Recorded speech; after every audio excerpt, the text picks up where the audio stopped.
नमस्कार दोस्तों, YouTube school में आपका स्वागत है। आज इस वीडियो के माध्यम से मैं आपको बताऊंगा कि टीआईडी जनरेट कैसे करते हैं। देखो, टीआईडी क्या होती है। देखो, जो भी गवर्नमेंट एम्प्लॉय हैं जो आरजीएचएस का फायदा उठा रहे हैं, यानी हेल्थ स्कीम का जिनको लाभ मिल रहा है, ठीक है, वो क्या, जैसे कि आप डॉक्टर के पास में जाओगे, डॉक्टर आपको कुछ दवाइयां लिख के देगा। अगर वो दवाइयां हॉस्पिटल में ना मिल रही हो, कैश में मिल रही हो, तो बाहर मेडिकल से भी आजकल आरजीएचएस की दवाइयां फ्री में उपलब्ध हो जाती हैं। तो इसके लिए आप क्या करेंगे कि आप सबसे पहले अपनी एसएसओ खोलेंगे। ठीक है, एसएसओ खोलने के बाद में, ये एसएसओ मैंने ऑलरेडी खोल रखा है, तो एसएसओ खोलने के बाद में ये जो आरजीएचएस वाला एप्लीकेशन है इसको आप क्लिक करेंगे।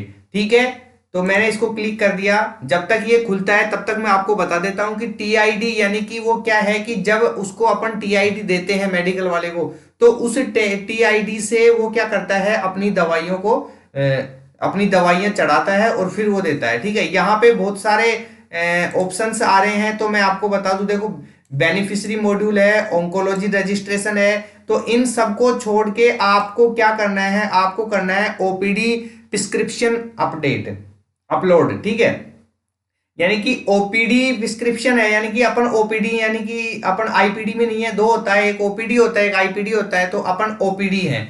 ठीक है, तो ओपीडी वाले को क्या करेंगे, अपन क्लिक करेंगे। तो ओपीडी वाले को क्लिक करने के बाद में अब आप यहाँ पे देख सकते हो कि यहाँ पे यानी कि जो वो पेंशन, यानी कहने का मतलब आरजीएचएस के अंदर कौन कौन कैंडिडेट हैं, तो इस आरजीएचएस के अंदर सिर्फ एक कैंडिडेट है। और यहाँ पे जहां पे सेलेक्ट पेशेंट आ रहा है इसके ऊपर अपन क्लिक करेंगे, क्योंकि यहाँ पे ऑलरेडी एक ही पेशेंट है, तो इसमें किसी और का तो रोल ही नहीं होता है। अब मैं आपको बता देता हूं कि यहाँ पे आपको क्या क्या फिल करना है। तो जैसे कहने का मतलब है कि आपको कोई दिक्कत नहीं होगी, आप सीधा इसमें फिल करेंगे और फिर मैं आपको थोड़ा स्पीडली बता दूंगा। ठीक है, यहाँ पे क्या है, यहाँ पे ओपीडी नंबर भरेंगे आप। ओपीडी नंबर है, यानी कहने का मतलब यह है कि जब आप अपनी स्लिप कटाते हैं गवर्नमेंट हॉस्पिटल से, तो वहां पे एक ओपीडी नंबर आता है, यानी डेट आता है, और डेट के बाद में जो 5 या 6 अंक का जो नंबर आता है उसे ओपीडी नंबर कहते हैं।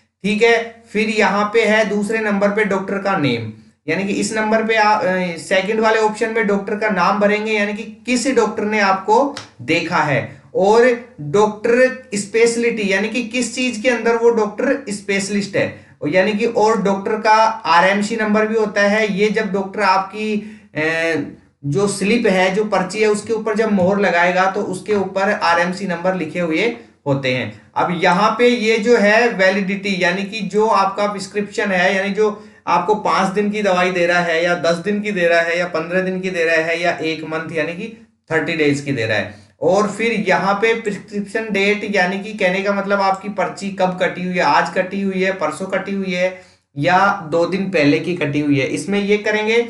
और यहाँ पे नीचे देखो, यहाँ पे जो आपका जो स्लिप है, यानी कि जो डॉक्टर की पर्ची है, आप उसकी पीडीएफ बनाएंगे और उस पीडीएफ को यहाँ पे क्या करेंगे, अपलोड करेंगे। लेकिन आपको ये ध्यान रहे कि जो आप पीडीएफ बना रहे हो वो 1 MB से ज्यादा की नहीं होनी चाहिए। ठीक है, जो आप पीडीएफ बना रहे हो वो 1 MB से ज्यादा की नहीं होनी चाहिए। ठीक है, अब मैं आपको बता देता हूं कि यहाँ पे तीसरे वाले ऑप्शन पे देखो, मैं इसको एक बार खोल रहा हूं। ठीक है, मैं इस वाले को एक बार खोल रहा हूं आपको बताने के लिए। ठीक है, ये मैंने खोल दिया। तो आप देखो, जो भी आपका डॉक्टर होगा वो किस कैटेगरी का है, यानी कि वो किस चीज में स्पेशलिस्ट है, जनरल है, जनरल सर्जरी है, जनरल मेडिसिन है, डेंटल है, ऑन्कोलॉजी है, यूरोलॉजी है, फिजिशियन है, जितने भी इसमें जो फैकल्टी हैं वो ईएनटी वाला है, गैस्ट्रो वाला है, किसी भी प्रकार का अगर डॉक्टर है तो वो उसमें भरा जाएगा। ठीक है, तो अब मैं एक बार ये जो डिटेल है वो मैं फिल कर लेता हूं और फिर मैं आपको बताऊंगा कि फाइनली कैसे होता है। ठीक है,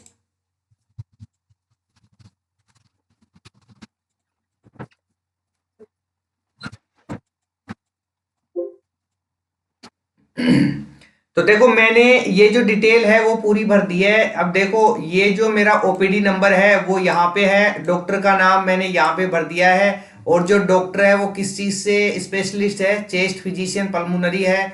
और डॉक्टर के जो आरएमसी नंबर है वो भी मैंने भर दिए हैं, थोड़ा सा ये ब्लर है। ठीक है, और 30 डेज का उसने वैलिडिटी दिया है, और डेट मेरी 28/12 की है। ठीक है। और यहाँ पे मैंने जो पीडीएफ बनाया था वो 1 MB से कम होनी चाहिए, वो मैंने अपलोड कर लिया है। और ये करने के बाद में आप नीचे देखो कन्फर्म और व्यू फार्मेसी, यानी कि आपको कंफर्म करना है, व्यू फार्मेसी नहीं करनी है, क्योंकि आपको देखना थोड़ी है कि कहाँ कहाँ पे फार्मेसी है। ठीक है, तो आपको कहाँ पे करना है, कंफर्म करना है। और कंफर्म करने के तुरंत बाद में आपको दिख रहा है कि यहाँ पे आपके टीआईडी नंबर जो है जो जनरेट हो गए हैं। ठीक है, तो वीडियो कैसी लगी? अगर वीडियो पे नए हैं तो चैनल को सब्सक्राइब करें, लाइक करें, शेयर करें, और आप भी सभी को बताएं कि टीआईडी जनरेट करने के लिए कैसे कैसे क्या क्या प्रोसेस होता है। ठीक है, थैंक यू।